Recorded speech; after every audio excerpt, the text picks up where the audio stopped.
Hello दोस्तों, STRIDE science classes में आपका स्वागत है। तो आज हम देखने वाले हैं साइंस के बारे में कुछ इंपॉर्टेंट पॉइंट।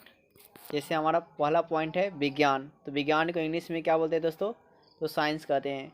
और साइंस की उत्पत्ति देखिए, विज्ञान की उत्पत्ति लैटिन शब्द साइंसिया से हुई है, जिसका मतलब क्या होता है? जानना होता है। अर्थात क्या आप ये बोल सकते हैं कि आप जो कुछ भी जानते हैं उसे विज्ञान कहा जाता है।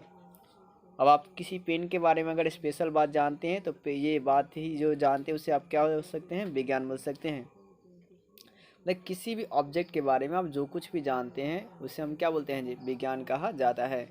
अब है क्या, विज्ञान के पिता अरस्तु को मानते हैं। किसे मानते हैं जी? अरस्तु को मानते हैं।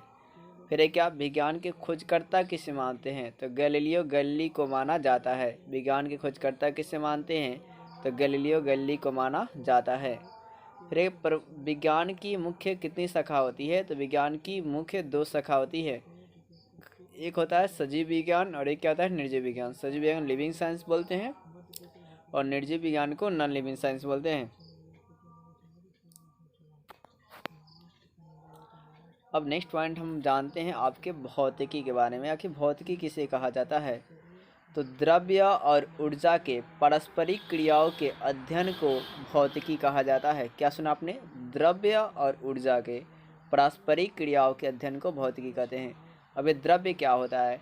तो जिस भी ऑब्जेक्ट को आप देख सकते हैं उसे द्रव्य कहते हैं, और जिससे आप ऑब्जेक्ट को देख नहीं सकते, सिर्फ महसूस कर सकते हैं, उसे हम एनर्जी कहते हैं। और इन दोनों के जो पारस्परिक क्रिया होती है उसके अध्ययन को हम क्या बोलते हैं? भौतिकी कहते हैं। अब है क्या, ऐसा माना जाता है प्राचीन भौतिकी के पिता न्यूटन जी को माना जाता है और आधुनिक भौतिकी के पिता अल्बर्ट आइंस्टीन को माना जाता है। यानी कि एंशिएंट फिजिक्स के जो फादर हैं न्यूटन जी हैं, और मॉडर्न फिजिक्स के जो फादर हैं वो अल्बर्ट आइंस्टाइन हैं। फिर हम पॉइंट देखते हैं कि फिजिक्स की उत्पत्ति कैसे हुई है। तो फिजिक्स की उत्पत्ति ग्रीक शब्द फ्यूजिस से हुआ है, जिसका मतलब प्राकृत होता है। फिजिक्स की उत्पत्ति किससे हुआ है जी? ग्रीक शब्द फ्यूजिस से हुआ है, जिसका मतलब प्राकृत होता है। अब इस प्रकृति में कितनी तरह की वस्तुएं पाई जाती है? तो प्रकृति में 2 तरह की वस्तुएं पाई जाती है, एक दृश्य वस्तु और एक अदृश्य वस्तु। दृश्य वस्तु इंग्लिश में विजिबल ऑब्जेक्ट बोलते हैं और अदृश्य वस्तु को इनविजिबल ऑब्जेक्ट बोला जाता है। अब बात यह है, दृश्य वस्तु किसे कहा जाएगा? जो वस्तु आपको दिखाई देती है उसे दृश्य वस्तु कहते हैं। जैसे कि मैटर यानी कि पदार्थ, ठीक है, या सब्सटेंस।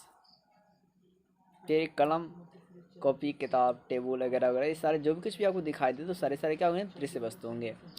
और अदृश्य वस्तु जो आपको दिखाई नहीं देता है उसे हम बोलते हैं अदृश्य वस्तु। जैसे पर एनर्जी।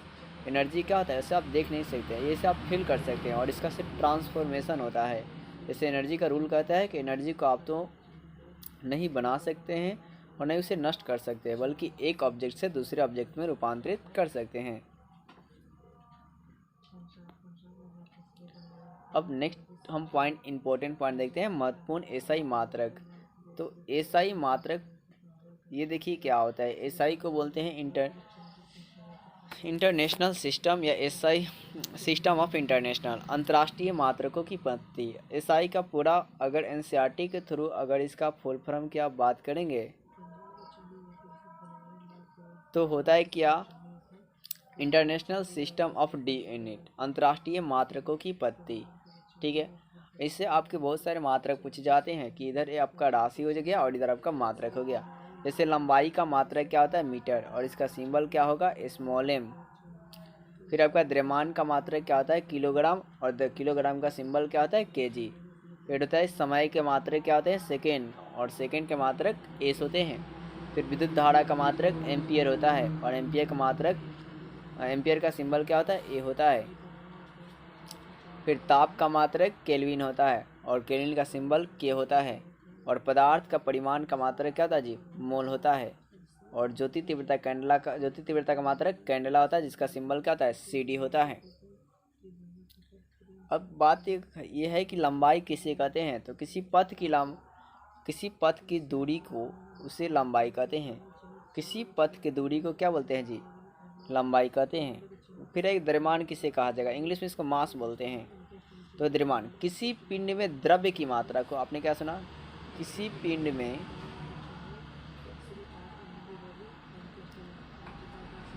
द्रव्य की मात्रा को किसी पिंड में द्रव्य की मात्रा को द्रव्यमान कहा जाता है। अब नेक्स्ट इंपॉर्टेंट हम लोग पॉइंट को देख लेते हैं कि महत्वपूर्ण ऐसे मात्रक क्या है। विभव, विभवांतर या विद्युतवाहक बल या टर्मिनल विभवांतर का मात्रक क्या होता है, तो वोल्ट होता है। इसी प्रकार आवेश का मात्रक क्या होता है, कूलम होता है। ऊर्जा या कार्य का मात्रक क्या होता है, जूल होता है। समय शक्ति का मात्रक क्या होता है जी, वाट होता है, किलोवाट होता है, मेगावाट होता है। सिंबल मैंने डब्ल्यू डाल चुका है। फिर है क्या, बल का ऐसा ही मात्रक क्या होता है, तो न्यूटन होता है। बल का ऐसा मात्रक क्या होता है जी, न्यूटन होता है। फिर चाल या वेग का ऐसा ही मात्रक क्या होता है, मीटर प्रति सेकंड होता है। फिर त्वरण का ऐसा ही मात्रक क्या होता है, तो मीटर प्रति सेकंड स्क्वायर होता है। क्या जी, मीटर प्रति, इसको अब्लिक को प्रति पढ़ेंगे, मीटर प्रति सेकंड स्क्वायर। समतल कोण का मात्रक क्या होता है, रेडियन होता है। घन कोण का मात्रक क्या होता है जी, स्टेरेडियन होता है। और संवेग का मात्रक क्या होता है, तो केजी मीटर प्रति सेकंड स्क्वायर होता है। क्या होता है जी, केजी मीटर प्रति सेकंड स्क्वायर होता है। अब बात यह है कि विभव किसे कहते हैं, तो जब इकाई धनावेश को अनंत से किसी बिंदु तक लाया जाता है तो उसे विभव कहते हैं। और विभव का सिंबल भी होता है, और v equal to W/Q formula होता है विभव का। और विभवांतर का, जब इकाई धनावेश को एक बिंदु से दूसरे बिंदु तक लाते हैं, तो वहाँ तक ले जाने में जो किया गया कार्य होता है उसे विभवांतर कहते हैं। इसी प्रकार आपका विद्युतवाहक बल और टर्मिनल विभवांतर का इन सारे का मात्रक आप याद रखेंगे। ज़्यादातर पेपर में मात्रक पूछे जाते हैं कि विभव या विभवांतर या विद्युतवाहक बल टर्मिनल विभवांतर का मात्रक क्या होता है, तो वोल्ट होता है।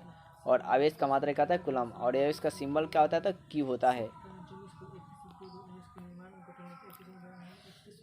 और ऊर्जा को हम लोग के सिंबल क्या होता है, तो आपका यू होता है। शक्ति का सिंबल पी होता है। बल का सिंबल एफ होता है।